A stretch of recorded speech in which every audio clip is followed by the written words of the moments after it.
নামাজ নাই, তার কোনো কুরবানি নেই। কুরবানির যেখানে আয়াত আছে সেখানে আগে নামাজ, তারপরে কুরবানি। সূরা কাউসার পড়ে দেখেন, ফাসাল্লি লিরাব্বিকা ওয়ানহার, আগে নামাজ তারপরে কুরবানি। তারপরে ইন্না সলাতি ওয়া নুসুকি, আগে নামাজ তারপরে কুরবানি। যারা গতকাল কুরবানি দিলেন, যদি আপনি ফজরের নামাজ না পড়েন, আপনি যদি কুরবানি দেন, আপনার কুরবানি আল্লাহর দরবারে কবুল হবে না। যেরকম কথা ঠিক না? এমন কি ফতোয়ার কিতাবে আছে, কোন নামাজি ব্যক্তি যদি বেনামাজির সাথেও কুরবানি দেয়, তাহলে তার কুরবানিও কবুল হবে না। কারণ বেনামাজি হলো কাফের। বাইনাল আবদি ওয়াল কুফরি তারকুস সালাত, বান্দার কাফের মধ্যে পৃথক করা জিনিসটার নামই হলো নামাজ। যে নামাজ পড়ে না সে হলো কাফের, আর যে নামাজ পড়ে সে হলো মুসলমান। আর মুসলমান কাফের মিলে কোনো কুরবানি দিলে সেই কুরবানি আল্লাহর দরবারে কবুল হয় না। ধরে কোন কথা ঠিক? বেজার হলেন না, কারণ কোরআনের তাফসীর শুনবেন, ইয়া আইয়ুহাল্লাযীনা আমানুস্তাঈনু বিস-সাবরি ওয়াস-সালাত ইন্নাল্লাহা মা'আস সাবিরিন। একদিন হযরত আলী এশার নামাজের পরে আল্লাহ রাসূলের কাছে গিয়ে বলতেছে, ইয়া রাসূলুল্লাহ, আল্লাহর পক্ষ থেকে আপনার জবান দিয়া এই দুনিয়াতে 10 জনকে আপনি জান্নাতের সার্টিফিকেট দিয়েছেন। কয়জন? খুব খেয়াল করবেন। কে বলতেছেন? হযরত আলী। কার কাছে গিয়া?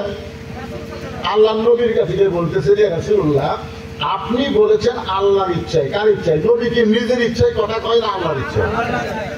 10 জনকে আপনি জান্নাতের সার্টিফিকেট দিয়েছেন, আমি আলী কি তার মধ্যে আছি? আল্লাহ রাসূল বললেন, আলী, তুমি যে 10 জনের মধ্যে আসো এটা কি তুমি জানো না? আলী বলতে, তো হুজুর আমি জানার পরেও এটা আপনার কাছে আজকে আবার নতুন করে জানবার চাই।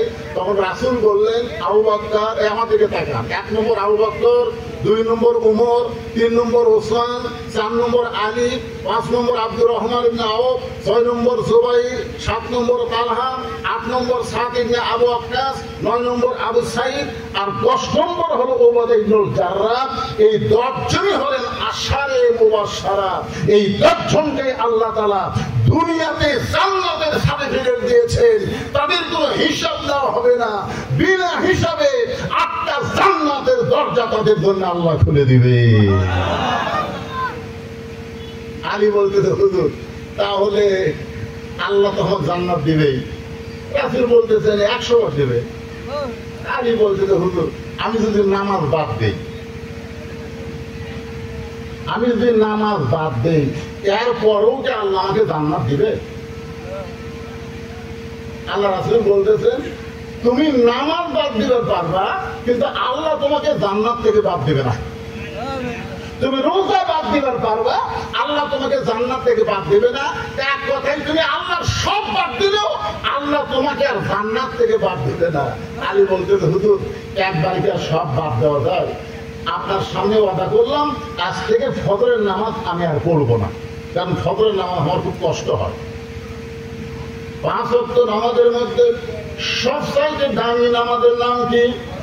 আরো সবাই এক বাক্যে বলবেন, দামি নামাজের নাম কি?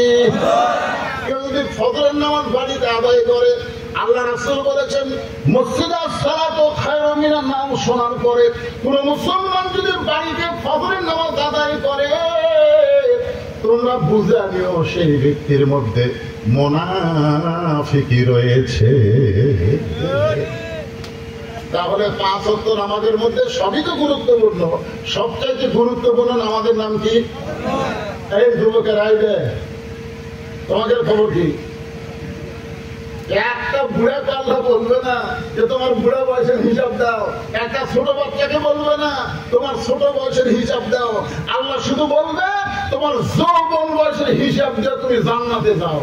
তাই বলতে যে যুবক শোনো, শুধু কোরআনের মাহফিল করলে হবে না, এই যৌবন বয়সটা আল্লাহর জন্য ওয়াকফ করে কুরবানি করতে হবে। জোরে কোন কথা ঠিক না? এই জন্য রাসূল বলেছেন 7 বছর থেকে নামাজের তালিম দাও, 7 বছর। আর 10 বছর থেকে জোর করে তাকে নামাজ ধরাও। তুমি যদি 7 বছর তালিম না দাও, 10 বছর যদি জোর করে নামাজ না ধরাও, তোমার ছেলে সারা রাত ফেসবুকে গল্প করবে, সারা রাত অশ্লীল ভিডিও দেখবে। আর তোমার ছেলে যদি নামাজ জামাত আদায় করতো, যখন অশ্লীল ভিডিও দেখতে যাবে তখনই নামাজটাকে বলতো, কেউ না দেখলেও তোরা আল্লাহ দেখতেছে। ধরে কোন কথা ঠিক কিনা? আপনি 7 বছরে তালিম দেননি, 10 বছরে বলেননি, এখন 20 বছরে বলতেছেন নামাজ। ছেলে যেভাবে আপনার দিকে তাকায় মনে হয় আর একবার বলে। একটু মনোযোগ দিয়ে শুনবেন। আল্লাহ রাসূল বলেন, আলী যদি ফজরের নামাজ না পড়ো এরপর আল্লাহ তোমাকে জান্নাত দিবে। আলী বলতেছে, রাসূলুল্লাহ তাহলে আর কষ্ট করে ফজরের নামাজ আজ থেকে আমি পড়বো না। এই কথা বলে হযরত আলী যখন চলে যায়, এমন সময় আবু বকর রাসূলের কানে কানে বলতেছে, ইয়া রাসূলুল্লাহ এত বড় বেয়াদবি আলী করলো, আজ থেকে ফজরের নামাজ পড়বে না, অথচ আপনি নবী কিছুই বললেন না। আপনি নবী তো কিছু শাসন করা দরকার, আপনি কিছুই বললেন না। রাসূল মুসকি মুসকি হেসে বলেন, আবু বকর তোমার কানটা আমার মুখের কাছে দাও। আবু বকর রাদিয়াল্লাহু যখন নবীর মুখের কাছে কান দিছে, নবী তখন ফিসফিস করে বলতেছে, জান্নাতের জন্য যদি নামাজ হয় তাহলে আলীর নামাজ ছাড়তে পারবে, আর আল্লাহর জন্য যদি নামাজ হয় আলী গোটা দুনিয়া ছাড়বে, কিন্তু এক ওয়াক্ত নামাজ ছাড়বে না। দরকার সুবহানাল্লাহ। আরে একটু মনোযোগ দিয়ে শোনেন। আস্তাঈনু বিস-সাবরি ওয়াস-সালাহ ইন্নাল্লাহা মা'আস-সাবিরিন। আল্লাহ কেন বললেন মুসলমান আল্লাযীনা মাক্কানাহুম ফিল আরদ, ইসলাম যখন ক্ষমতায় যাবে, সংসদ যখন কোরআন যাবে, কোরআন দিয়ে যখন দেশ চালু হবে, ওই সময় ক্ষমতার চেয়ার যে পাবে, চেয়ার পাওয়ার সঙ্গে সঙ্গে তার 1 নম্বর দায়িত্ব হলো পদ্মা সেতু নির্মাণ করো, বাল্য বিয়ে বন্ধ করো, মাদক মুক্ত সমাজ করো। এগুলো দায়িত্ব হতে পারে, কিন্তু 1 নম্বর দায়িত্ব হলো নামাজ কায়েম করো। জোরে কোন কথা ঠিক না? নামাজ, নামাজ। যার নামাজ নাই, লা সালাতা লা দীনা, যার নামাজ নাই তার কোনো ধর্মই নাই।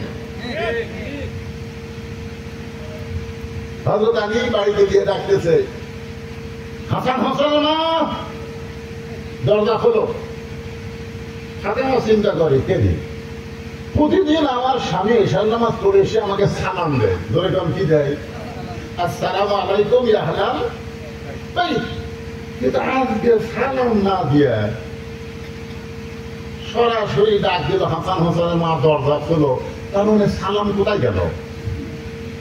এটা ফাতেমা বাড়ির মধ্যে থেকে চিন্তা করতেছে, তো কি করবে? দরজা খুলে দিয়ে বলতে, আসসালামু আলাইকুম। আলী বলতেছে, আমার মনে নেই রে। সেই ফাতেমা বলতেছে, আসসালামু আলাইকুম। আলী বলতেছে, ওয়ালাইকুম সালাম, আমার মনে নাই।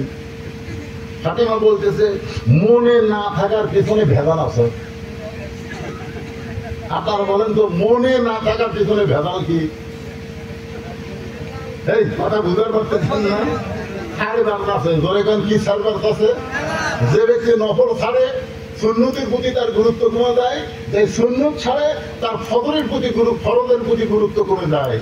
যে ব্যক্তি নফল পড়ে, আল্লাহ রাসূলের হাদিসের ব্যাখ্যায় বলা হয়েছে, কোন ব্যক্তি 5 ওয়াক্ত নামাজের সাথে সাথে অমিনাল লাইলি ফাতাহাজ্জাত বিহি নাফিলাতাল্লাহ, যদি রাতের অংশে তাহাজ্জুদের নামাজ আদায় করে, ওই ব্যক্তির জন্য 5 ওয়াক্ত নামাজ 5টা স্বাদ মনে হবে। ফজর নামাজ মধুর মতন মনে হবে, যোহর নামাজ বিরিয়ানির মতন মনে হবে, আসরের নামাজ চা মিষ্টির মতন মনে হবে, মাগরিবের নামাজ শরবতের মতন মনে হবে, ডাব খাওয়ার মতন মনে হবে, আর এশার নামাজ পোলাও বিরিয়ানির মতন মনে হবে। জোরে কাল সুবহানাল্লাহ। একটাও ছাড়তে পারবে না, প্রত্যেকটা নামাজ তাকে আলাদা আলাদা একটা করে স্বাদ দিবে। জোরে কাল সুবহানাল্লাহ। ফাতেমা বলতেছে, আপনি মনে হয় কিছু বাদ দিবার পাচ্ছেন। আলী তো বুঝতে পারছে, কারণ রাসূল বলেছেন, আনা মাদিনাতুল ইলমি ওয়া আলিউ বাবুহা, আমি হচ্ছি ইলমের শহর, আলী হচ্ছে তার দরওয়াজা। জোরে কাল সুবহানাল্লাহ। হযরত আলী বাড়ির মধ্যে ঢুকে বললেন, ফাতেমা আজকে হযরত বেলাল যখন ফজরের আযান দেবে, সে আযান শোনার সময় আমাকে যেন ঘুম থেকে চেতন করো না। আমি তোমার বাবার কাছে ওয়াদা করেছি, আজ থেকে আর ফজরের নামাজ পড়বো না। ফাতেমা মুচকি মুচকি হাসতেছে। সুবহানাল্লাহ বলেন। ফাতেমা মুচকি মুচকি হাসার কারণ হলো, পৃথিবীতে কে কেমন এইটা কোনো কেউ না জানলেও সবার আগে যিনি জানে তিনি হলেন তার বিবি। আপনি কেমন মানুষ, কত নম্বর ভালো মানুষ, এটা পাড়ার লোক না জানলেও আপনার বউ কিন্তু জানে। ধরে কোন কথা ঠিক কিনা?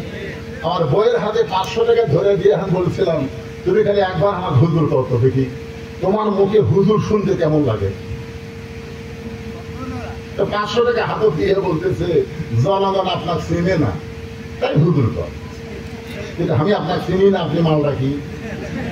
হুজুর হওয়া এতই সহজ। চিন্তা করছেন? আমি চিন্তা করলাম যে লক্ষ লক্ষ মানুষ আমাকে হুজুর কয়, আমাকে চিনে না, আর আমার বউ আমাকে চিনে বলতে যে হুজুর হওয়া এত সহজ নয়। অথচ সর্বপ্রথম আমাদের নবীকে যিনি নবী বলে স্বীকার করেছেন, তিনি দুনিয়ার অন্য কোনো মানুষ না, তিনি হলেন তার বিবি খাদিজাতুল কুবরা। ধরে কোন কথা ঠিক কিনা? তাহলে সর্বপ্রথম আমাদের নবীকে নবী বলে স্বীকার করেছেন কি প্রতিবেশীর লোক না নিজের ঘরের লোক? তাহলে কি বুঝলেন? আমাকে আমার বউ হুজুর কয় না, আর নবীকে নবী বলে স্বীকার করলো তার বউ। তার মানে বোঝা গেল নবীর বাহিরেও তেমন, ভিতরেও তেমন। আর আমার বাহিরে ভালো, ভিতরে ভালো না, যার কারণে আমার বউ আমার হুজুর বলতেছে না।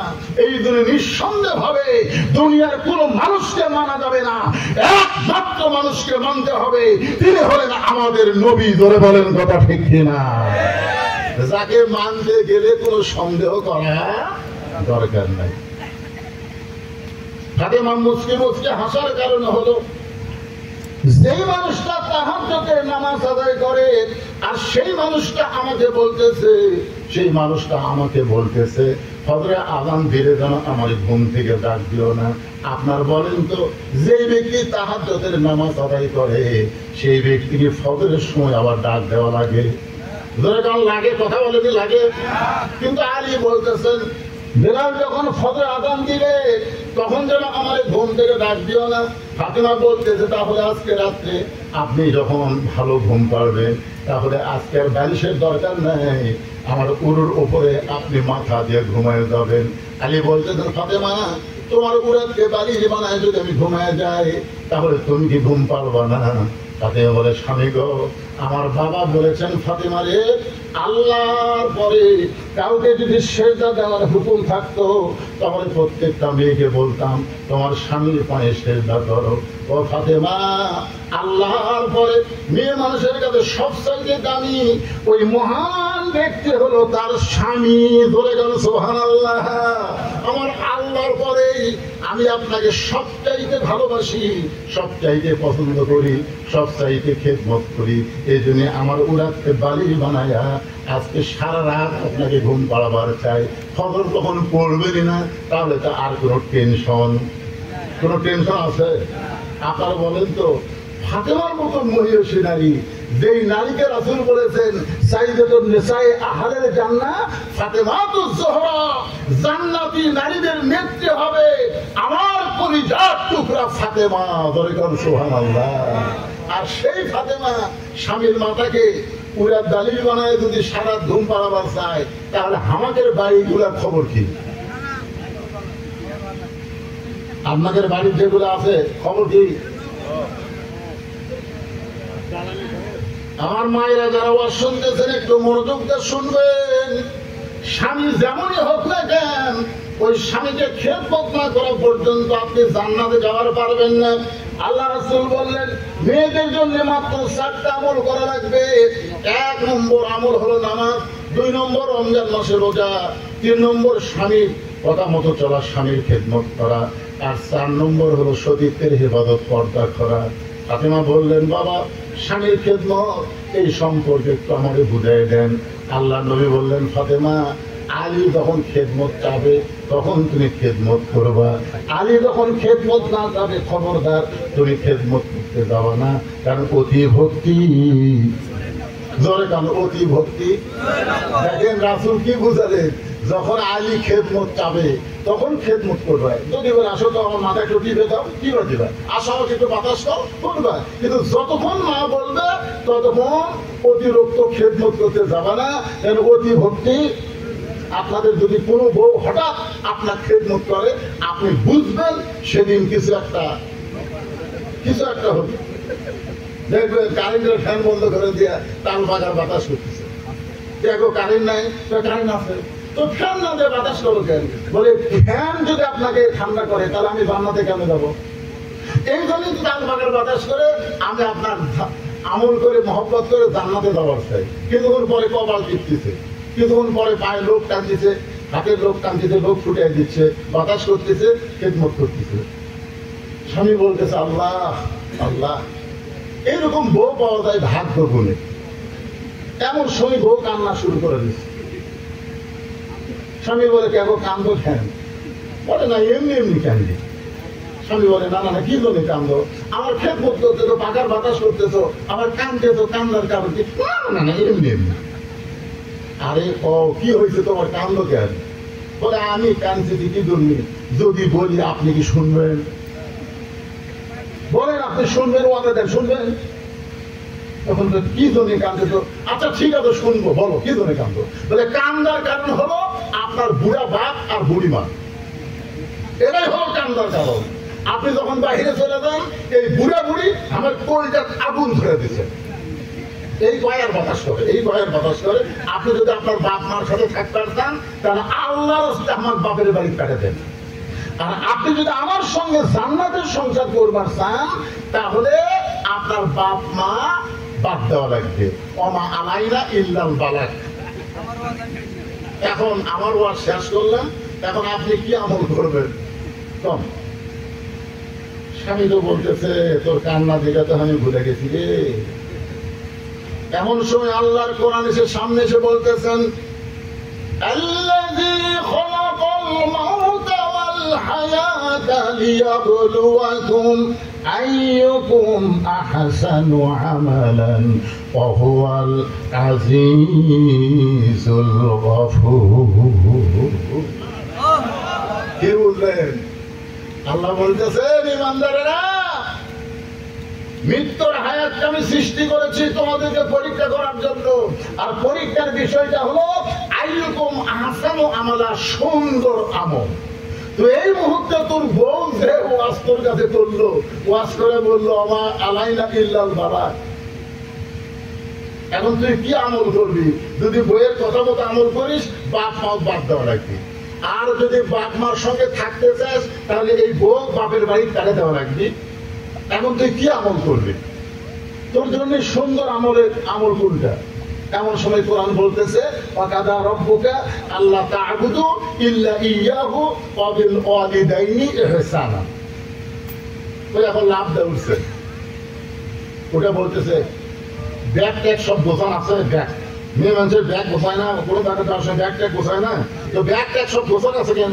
বউ বলতেছে কেন তুই না বাপের বাড়ি যাওয়ার ফেলি, তো 3 তালাকের গাড়ি করে তোর বাপের বাড়ি পাঠিয়ে দেবো। বউকে কেন?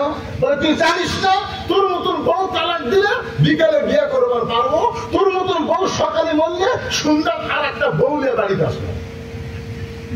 কিন্তু যে বাপ মায়ের বিরুদ্ধে তুই আমার সামনে ওয়াজ করলি, এই বাপ মা যদি মারা যায় কিয়ামত পর্যন্ত কাঁদলে আমি বাপ মা আর ঘুরে পাবো না। যেটা পাওয়া যাবে না সেটার দাম বেশি, আর যেটা পাওয়া যায় সেটার দাম আছে কেন? বউ দৌড়ে এসে স্বামীর পা ধরে বলতেছে আপনি আসলে আল্লাহর ওলি গো, আপনি বুয়া খেদমত দিয়ে বুঝানোর উপায় নাই। আল্লাহ রাসূল বললেন ফাতেমা 24 ঘন্টায় যে আমলটা করতে হবে সেইটা আমলের নাম হলো পর্দা। মেয়ে মানুষের যদি পর্দা না থাকে সেই মেয়ে মানুষ কোনোদিন স্বামীর খেদমত করতে পারবে না। যে মেয়েটার পর্দা নাই সে মেয়ে কোনোদিন 5 ওয়াক্ত নামাজে হওয়ার পারবে না। যে মেয়েটার পর্দা নাই সে মেয়েটা আল্লাহর নিয়ম মতো রোজা রাখতে পারবে না। মেয়েদের সমস্ত আমলকে সুন্দর করতে গেলে 1 নম্বর যে আমল লাগবে সে আমলের নাম হলো পর্দা। ধরে বলেন নাম কি? আমার মায়েরা যারা পর্দার অন্তর আছে একটু মনোযোগ দেন। অকরনা ফি বুয়ুতিকুন্না ওয়ালা তাবাররুজনা তাবাররুজাল জাহিলিয়াতিল উলা। রে মেয়েরা তোমরা ঘরের মধ্যে থাকো, তোমরা ঘরের বাহির হও না। কোন প্রয়োজনে যদি ঘরের বাহির হও তাহলে হেজাব নিয়ে পর্দা নিয়ে বের হবে। ওই জাহিলি যুগের মেয়েদের মতন সাজগোজ করে বের হওয়ার কোন পারমিশন মেয়েদের জন্য নাই, হুকুম কা